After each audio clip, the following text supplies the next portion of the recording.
early, it's cold, it's windy, it's raining.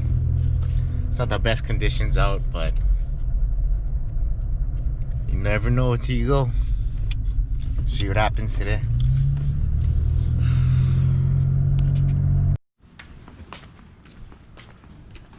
So the conditions weren't the best. It was real windy. We launched, we started heading out, and we drove around for a while trying to pretty much look for clean water. And one of the spots that we go to, that it's a nice Minpachi hole. So we were probably a few Minpachis, and then I found one taco. It was free swimming. I mean, the easiest ones to spot is when you see just one odd shape or weird movement. So you can see him in front of me. Trying to figure out how I was gonna stop him from running, but luckily he just kind of tucked away under this piece of coral, and able to just poke him out, nice and easy.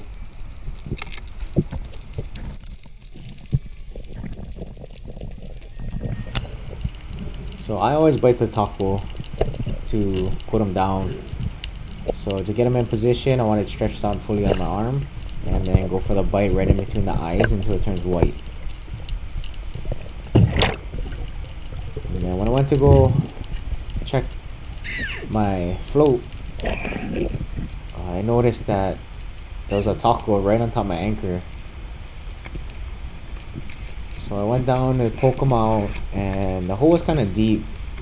So what I try to do is, if I can't feel the tacos, I work my 3-prong from one side of the hole. Right there, I'm adjusting it and try to push outwards. That way you're not directly poking at the taco. I feel like that's more ineffective. I kind of scoop them out, in a sense, or push them out. There you have them spread out on my arm. Kind of looking at it, see if I'm going to bite it. And go right there. Chomp off a piece. So after this taco, we picked up and moved spots, and the spot we went to, I kind of swam around trying to look for, some other grounds, and I ended up stumbling across this big Ninui pile. There's moves underneath me, and I seen these omilus and Uluas kind of going in and out of this cave. As you can see, there's a big Ulua that just left, and I dropped. This one came out towards me and took a shot, and then he ran and kind of spooked out some other Uluas that were inside the cave. So I already knew I had a good shot. My partners was a little bit further from me, so I knew I had to just kind of take my time, fight him right. Basically, I'm trying to let this fish tire out on its own. I knew I had a good shot. I knew my partners was away from me, and I was really kind of just slow playing it because I had some pretty rough dives, the few weeks prior, and I didn't want to keep on that same streak of, misses, losing fish. So I really wanted to get the monkey off my back and get back in that dive mode where I know that, I'm confident when I'm shooting, confident, comfortable when I'm diving. So I'm taking my time, let alone, like I said, it was a murky day. It was dirty, and I didn't know how much other chances it was going to get in the water.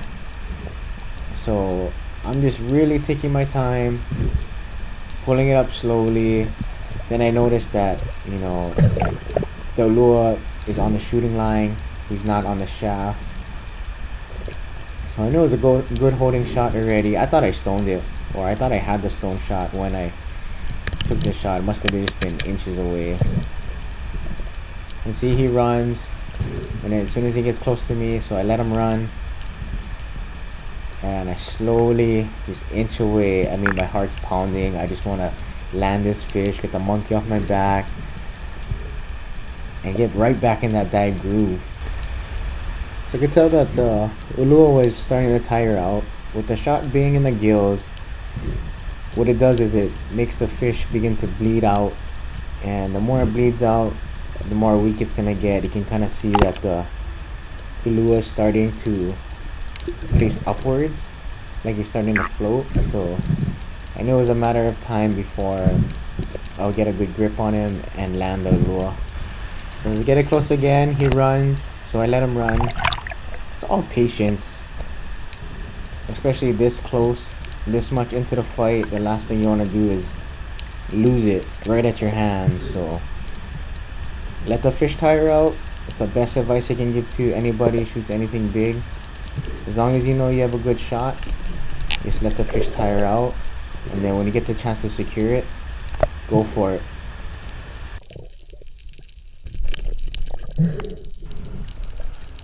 I mean, once all said and done and my hands was in the gills, man, I was just super stoked. I mean, I can't even express that feeling of just relief that, you know, after so much bad dives, I finally get a nice fish and, you know, back in the game. And I was pretty stoked too because my buddy Darren, he got a new smoker during that time, so I was able to cut up this Ulua, slab it up, and then he smoked it for me, and then we made some smoked Ulua dip as well. So that came out super ono. Thank you, Darren, for that. After I landed the Ulua, I wanted to see what the cave looked like inside since I shot this Ulua on the outside. So that way when we're in the area again, one of the boys can check it out. Maybe land a big Ulua in there. I've seen about maybe a 60-pounder swim out. So I took a drop and took a peek inside. And actually I had some Omilus still inside, and I seriously thought about shooting one more, but I decided not to. I had my fish, I had my redemption, I had my comeback, whatever you want to call it, and I just left it as that. Some future good karma, I hope, but just let them swim away and let them grow bigger. So the day was coming to an end already, and I was on the boat relaxing, eating my sandwich, and Joe yells to me, and he was holding up a moose, so he tells me get in. So I finish my sandwich, I jump in, I swim up to him, and he's like, bruh, get game around here. So immediately I see him move, same thing, so I drop, try not to make eye contact with it, trying to see if it'll come in, so looking away, and then I seen that I was swimming away, so I lunged for it. I took a shot, and I just seen silver. I was like, oh. It's like, oh, is it a good shot? So I kept swimming towards it, low tail shot, but when I seen the other side, it went out mid-body. I was like, yes. Nice shot on the lines. It was pretty good size. I mean, at the end of the day, with this nice move, I was like, bruh. I mean, I could have still been eating my sandwich, but I'll take this any day.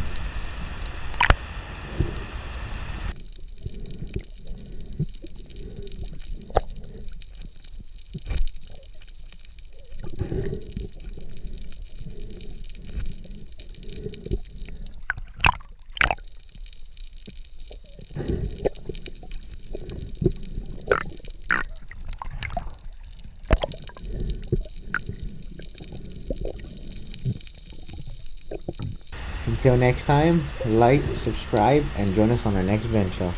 Aloha.